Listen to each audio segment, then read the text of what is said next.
오늘 본문의 내용은 모세가 시내산에 올라서 하나님께 계명을 받아서 내려오는 장면을 기록하고 있죠. 본문의 전반적인 흐름에서 볼 때 가장 중요한 특징 중에 하나는 모세가 하나님과 아주 친밀한 대화를 나누었다라는 내용이죠. 하나님과 대화를 나눈 모세에게 그 하나님과 친밀한 교제를 나눈 특징이 나타나고 있는 것이 오늘 본문의 큰 주제입니다. 하나님은 모세에게 언약의 말씀을 기록하라고 말씀하십니다. 그리고 모세는 40일 동안 금식을 하죠. 금식하면서 하나님과 깊은 교제를 나누면서 말씀을 받습니다. 하나님 여호와가 모세에게 말씀하실 때 그 얼굴에 광채가 났다 라는 말이 오늘 본문에 여러 차례 등장을 하는데, 그 친밀한 교제의 흔적이 광채로 나타났다라는 뜻이죠.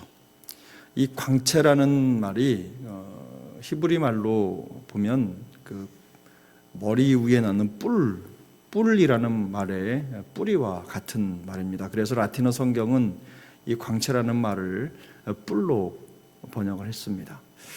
그래서 근현대 화가들이죠. 미켈란젤로나 샤갈 이런 화가들은 모세의 얼굴을 그릴 때 모세의 머리에 뿔 2개 이렇게 달아서 그림을 그립니다.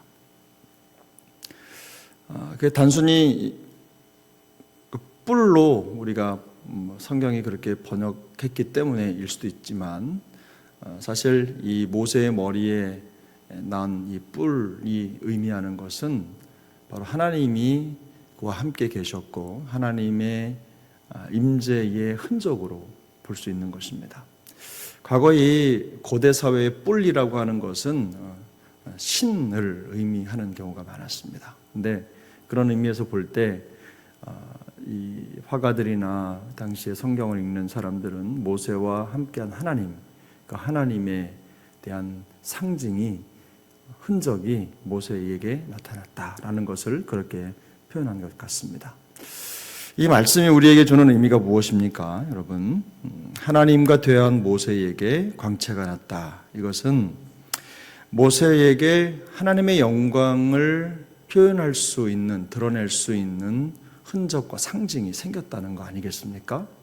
하나님의 말씀을 가진 자, 하나님과 깊이 교제하고 있는 자에게 하나님의 영광을 비출 수 있는, 반사할 수 있는 그런 모습이 거울이 됐다는 거죠.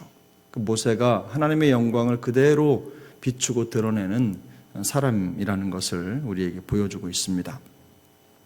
하나님과의 관계 속에서 말씀을 듣고 전하는 모세의 모습 속에 하나님의 영광의 흔적이 있다. 아주 중요한 의미죠. 우리에게 있어서는. 어떤 의미입니까? 우리 그리스도인들이 예수님으로 인하여 구원을 받으면 그 구원의 흔적이 우리의 모습 속에 나타난다는 거죠. 그래야 된다는 겁니다. 하나님과 교제하면서 말씀을 듣고 행하고 그것을 삶에 적용하는 그리스도인들에게 말씀의 상징이 보여야 된다는 거죠. 그래서 세상 사람들인지 아니면 그리스도인인지 구분이 안 되는 모습이 아니라 그들에게서 그리스도의 향기가, 그리스도의 상징이 드러나 보인다는 겁니다.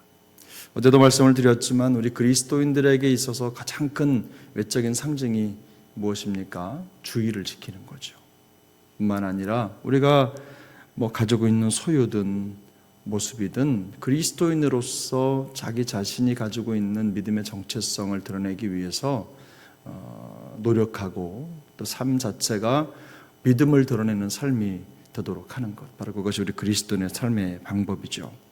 그래서 우리 바울은 이런 모세의 광채가 나는 얼굴, 또 수건으로 얼굴을 가렸던 사건들을 여러 곳에서 비유로 말씀을 하는데요, 어찌 하는가 이렇습니다. 고린도후서에 보면 그 중에 이 세상에 신이 믿지 아니하는 자들의 마음을 혼미하게 하여 그리스도의 영광의 복음의 광채가 비치지 못하게 함이니 그리스도는 하나님의 형상이니라. 6절을 보면 어두운 데에 빛이 비치라 말씀하셨던 그 하나님께서 예수 그리스도의 얼굴에 있는 하나님의 영광을 아는 빛을 우리 마음에 비추셨느니라.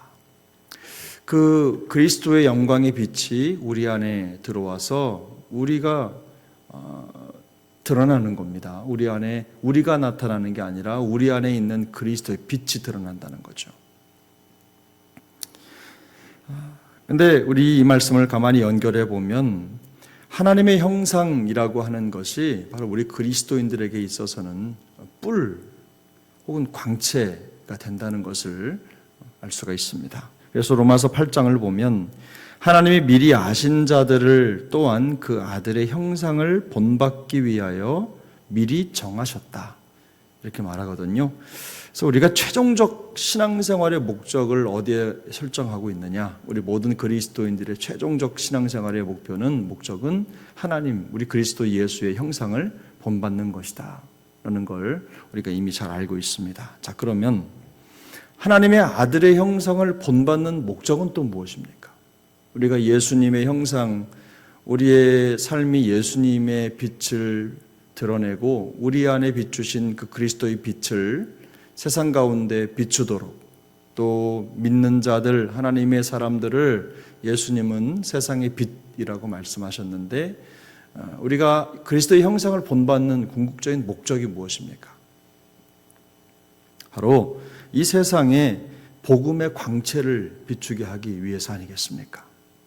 하나님의 형상을 나타내 보여주는 거죠. 이 세상 사람들로 하여금 하나님을 알지 못하는 자들에게 하나님을 보여주고 드러내는 것, 복음의 영광을 나타내는 것, 복음의 광채를 보여주는 것, 바로 그것이 우리가 그리스도의 형상을 본받는 목적인 것입니다. 우리의 삶이 영광을 반사하는 거울이 된다는 거죠. 우리의 삶이 그리스도의 광채를 나타내는 거울이 된다는 거죠. 세상에 하나님의 영광과 복음의 광채를 비추게 하기 위해서 하나님이 우리를 선택해 부르셨다. 그것이 우리의 삶의 궁극적인 목적인 것입니다. 주님은 우리가 하나님의 말씀을 듣고 또 그 말씀을 가지고 그 말씀을 적용하면서 살아가는 삶을 원하시죠. 꼭 모세가 시내산에서 하나님을 만났던 그 순간뿐만 아니라 우리 삶의 모든 영역에서 주님과 친밀한 교제를 나누며 그 말씀과 동행하는 삶을 살기를 원하십니다. 우리가 말씀과 동행하면 그 동행의 흔적이 반드시 나타나게 되어 있습니다.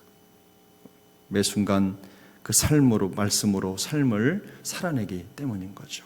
저는 우리 세종항 식구들이 이런 삶의 영역에 하나님의 영광의 상징을 많이 가졌으면 좋겠습니다.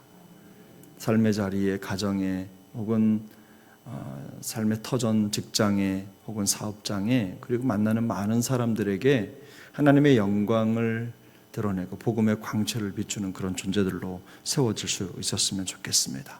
우리의 매일의 삶이 하나님의 영광을 위해서 달려갈 때, 또 단순히 어떤 보이지 않는 어떤 영적인 어떤 기운이 아니라 누구도 확인할 수 있는 하나님이 우리와 함께 하시는 그 상징이, 흔적이 우리 얼굴을 통해서, 또 우리의 말씨를 통해서, 우리의 마음속 생각을 통해서 그대로 나타나는 삶이 되어야 될 줄로 믿습니다. 오늘 하루도 그런 삶으로 하나님 앞에 영광이 되는 우리 모두의 삶이 될 수 있기를 예수님의 이름으로 축복합니다.